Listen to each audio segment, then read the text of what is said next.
Le dessin animé et l'image animée de manière générale reposent sur deux illusions d'optique. La première est basée sur l'effet phi. Lorsque l'œil voit successivement deux dessins très proches, le cerveau va imaginer entre les deux la transition la plus logique qui peut s'assimiler à un mouvement. Ce qui fait que, pour animer un dessin, nous ne sommes pas obligés de représenter l'intégralité du mouvement, mais quelques étapes à intervalles réguliers de celui-ci. Concrètement, quelques dizaines d'images par seconde suffisent pour donner l'illusion d'un mouvement tout à fait naturel, comme si le dessin se mettait à vivre réellement. La seconde illusion d'optique, à la base d'images animées, est liée à la persistance rétinienne.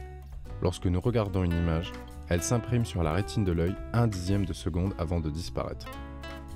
Le thaumatrope met en évidence cette particularité de l'œil. Du fait de la persistance rétinienne, le cerveau fusionne les images qui lui sont présentées successivement. On peut aussi observer ce phénomène avec le phénakistiscope ou le zootrope. Dans ces jouets optiques, l'œil ne peut voir le dessin qu'à l'intérieur de fentes. L'espace entre les fentes va jouer le rôle d'obturateur et masquer le passage d'une image à une autre. La persistance rétinienne évite le phénomène de scintillement lié à l'atténuation de la lumière entre les fentes. Parmi toutes ces inventions qui, au XIXe siècle, émerveillent le monde en donnant vie à des dessins, l'une d'elles, le praxinoscope d'Émile Reynaud, servira à son inventeur de principe de base pour mettre au point son théâtre optique, appareil permettant la projection des pantomimes lumineuses.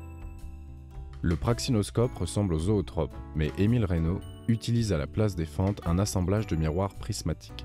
Avec cet ingénieux système, il n'y a plus d'obstruction de l'image. Le rendu est plus lumineux.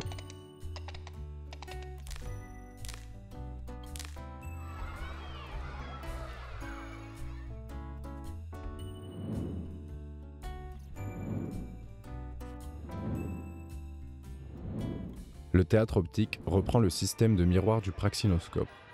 La bande est beaucoup plus longue, de 300 à 636 dessins sur de la gélatine.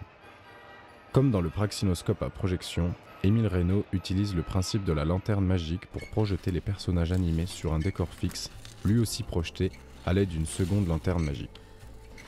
Sur la bande sont placés de minuscules aimants qui permettent de déclencher de manière parfaitement synchronisée des systèmes de bruitage.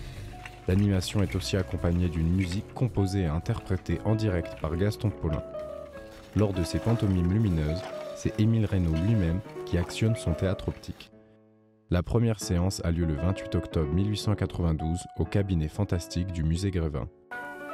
Les pantomimes lumineuses sont aussi les premiers dessins animés au sens actuel du terme, c'est-à-dire des personnages animés évoluant dans des décors et accompagnés d'une bande sonore synchronisée pour raconter une histoire. Nous sommes 3 ans avant les premières projections cinématographiques des Frères Lumière.